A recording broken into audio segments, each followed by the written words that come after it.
Salut tout le monde, une petite vidéo pour vous montrer en gros comment faire le montage d'un vélo que j'ai acheté sur Alibaba, un Kettel K800 en aluminium. C'est un petit vélo de montagne. Il y a 21 vitesses avec un moteur de 1000 watts en arrière, un moteur de 1000 watts en avant. C'est un 48 volts. Il y a 23 ampères avec une autonomie de quelque chose comme 100 km assisté. Il y a un petit chargeur qui vient avec ça. Ça prend 3 heures pour le temps de recharge. Sauf que ça vient dans une boîte à demi-montée. Et ça vient aussi avec 0 instruction. La seule vidéo est très rapide et pas en français. Fait que vous allez l'avoir en français si jamais que ça vous tente de vous acheter ça. Fait que je passe le téléphone à mon petit cinéaste et je vous explique ça. Fait qu'en gros, ben, ça ici, ça vient déjà prémonté. Le support arrière ne vient pas monter. La roue avant n'est pas montée. Le garde-boue, la lumière avec le klaxon, il y a un klaxon intégré, n'est pas là. Le volant n'est pas installé. Il y a plusieurs petits détails qui ne sont pas là. La batterie n'est pas installée, elle vient dans une autre boîte qui est dans la grosse boîte. Le petit banc qui n'est pas installé non plus. Fait qu'en gros, ben, c'est pas mal ça. On va commencer avec la préparation en tant que telle. Premièrement, avant de mettre le pneu, ici il y a un petit tie wrap qui cache un espace pour ne pas abîmer le mécanisme pendant la livraison. Donc on enlève le petit tie wrap, il y a un petit morceau de plastique rouge qui va tomber, qui va laisser la place pour pouvoir enfiler le disque à sa place. Quand on défait ça ici, pour enfiler la fameuse roue à sa place, on va avoir un petit washer en arrière avec une coche dedans. Celui avec la coche va en arrière du morceau ici et le washer ordinaire en avant avec la botte en avant. La petite coche va aller en bas. Ça l'empêche ton mécanisme de tourner quand tu actives le moteur. Ça barre comme l'essieu, exemple. Fait que c'est ne pas oublier de mettre la petite coche en arrière. Juste ici, le petit morceau gris qui se trouve être là, c'est ce petit morceau-là qu'il faut enfiler la coche par en bas. Ensuite de ça, quand ça c'est fait, on s'en vient ici. On va avoir un fil qui est caché en arrière, qui s'en vient en haut. Ce fil-là ici est branché avec des petits mâles femelles. Comme ça. Dans chaque petit mâle femelle, sur chaque pôle, on a une petite flèche ici, puis on a une petite flèche ici. On met les deux flèches ensemble. En alignant les flèches, on vient connecter ça. Dans la boîte de livraison, il y a des petits tie wraps qu'on vient attacher notre fil comme ça dessus. Ensuite de ça, les pédales sont livrées dans une petite mini boîte avec la clé inclue pour attacher la pédale. Ensuite de ça, on s'en vient ici. La petite botte pour le support arrière est déjà sur le vélo avec celle-là aussi. Fait que tout ce qu'il nous reste à faire, c'est de défaire la botte, mettre notre support et revenir placer ça à sa place. Là-dedans, on a un petit fil qui va être près de du pneu. Le fil, lui, s'en vient ici. Et encore la même chose, on a deux petites flèches, sauf que eux, ils ont mis un petit peu de couleur pour aider. Donc le petit bleu. Et dedans, on a une petite coche ici et une petite femelle ici qui aide à ne pas se tromper de place quand on fait nos connexions. Donc, connexion, connexion. On branche ça ensemble. Clic, clic. Ça, c'est pour la petite lumière en arrière.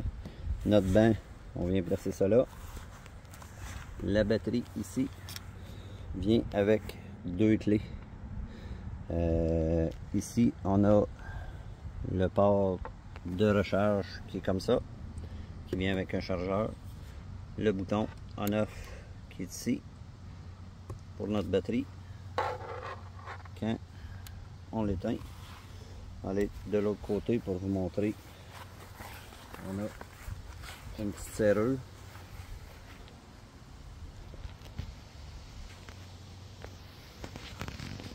On a une petite serrure ici qui sert avec la clé carrée à empêcher la batterie de sortir.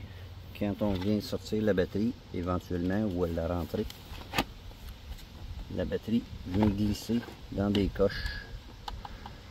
On a des pins comme ça et la fameuse clé, elle, sert à empêcher de rentrer et de sortir.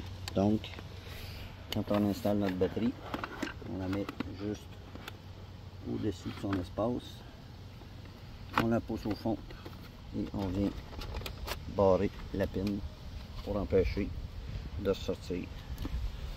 Ensuite, on a notre clé qui s'en vient ici avec le fameux côté du vélo électrique. Les vitesses se trouvent à être les vitesses manuelles régulières d'un vélo standard. 21 vitesses. On va venir changer les vitesses avec notre pouce et y revenir en appuyant sur le petit bouton.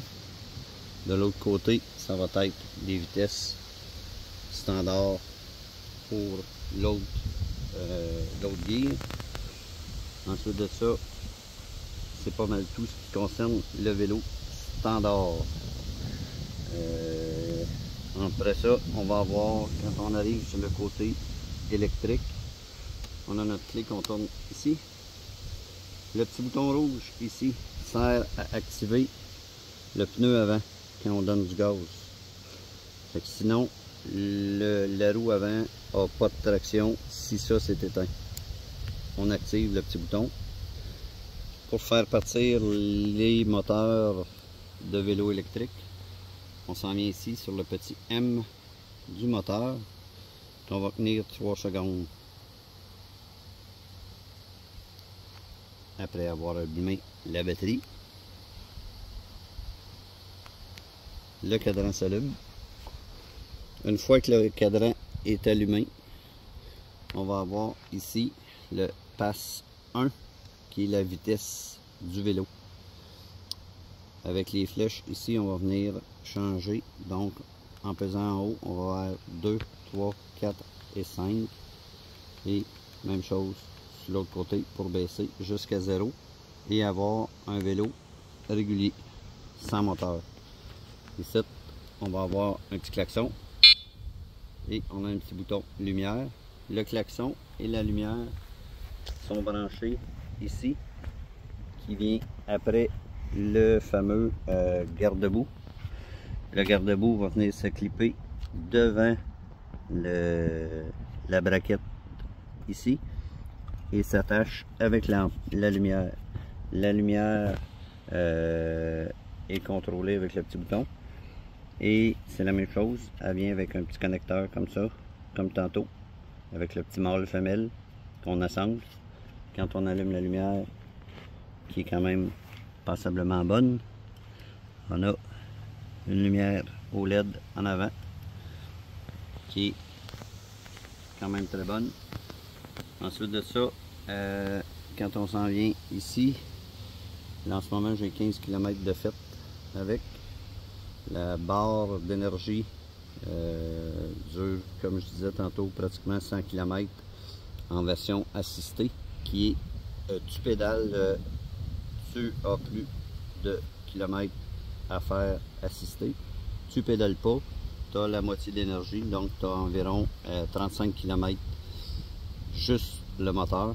Et une chose, j'ai remarqué déjà, la batterie se consomme beaucoup plus rapidement si tu es à vitesse 5 qu'à vitesse 2. Par rapport aux vitesses, si on est à 1, on atteint environ 16 km/h. À 2, environ 32 km/h. À 3, on tombe à environ 36-37 km/h. À 4, on tombe environ à 44 km/h. Et à 5, on tombe à, en moyenne, 52 km/h. Ensuite de ça, pour ce qui est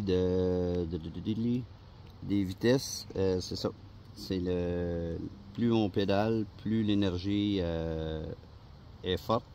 Puis même si on est à 5, puis qu'il nous reste, mettons, la moitié de l'énergie, si on se met à pédaler beaucoup avec le vélo, les barres vont augmenter parce qu'on aide le vélo à moins forcer. Donc plus on pédale, moins on consomme d'énergie. Ensuite de ça, pour vous montrer ce que ça a de l'air, c'est que ici aussi, quand on est en version électrique, on a notre poignée à break ici. Quand on pèse sur la poignée, la petite lumière ici en arrière, la lumière de frein va venir s'allumer. Quand on met les breaks, la lumière elle allume. Et ensuite de ça, quand on vient mettre en vitesse manuelle, exemple à 1, on va s'en venir ici, on va éteindre le moteur du devant. Je vais vous montrer le derrière. Ça c'est à vitesse 1, à vitesse 2, à vitesse 3, à 4 et en 5e. Et comme je disais tantôt, ici en 5e vitesse, on roule en ce moment à 53,3 km/h avec la roue V, mais c'est une bonne idée d'indication à quelle vitesse on peut atteindre. Faut oublier que le vélo lui-même pèse 68 livres. Puis une autre petite chose aussi, quand on est en mode électrique, pendant qu'on roule, si on est en mode électrique, et exemple à la vitesse 1, ce que je voulais vous montrer aussi, en activant le petit bouton rouge, si on le penche un peu et on lève la roue de devant, on va avoir les deux roues qui vont tourner en même temps. Donc quand on ferme le bouton, on a seulement la roue de derrière qui est active. Puis c'est ça. Quand on roule en version électrique, en donnant du gaz, il décolle automatiquement. Donc vous pouvez être sur la 15e vitesse du vélo. Aussitôt que on va venir activer le moteur, on a le moteur qui veut décoller. Comme vous pouvez voir, les chocs sont quand même une bonne qualité. Puis c'est ça. Quand on active le moteur électrique, il devient comme électrique et accroché. Petite chose, quand on veut retomber en version manuelle, parce que c'est comme si la version électrique restait active en tout temps, on a juste à venir toucher à un des deux breaks et automatiquement le vélo retombe en version vélo ordinaire et non pas vélo électrique. Très bon achat. 2 mois, je dirais environ 9 semaines avant de le recevoir sur Alibaba. Version canadienne qui revient en dollars canadiens à 2000 $ environ pour un vélo une bonne qualité. Reste à l'essayer dans le futur. Si vous avez des questions, écrivez-moi. Merci.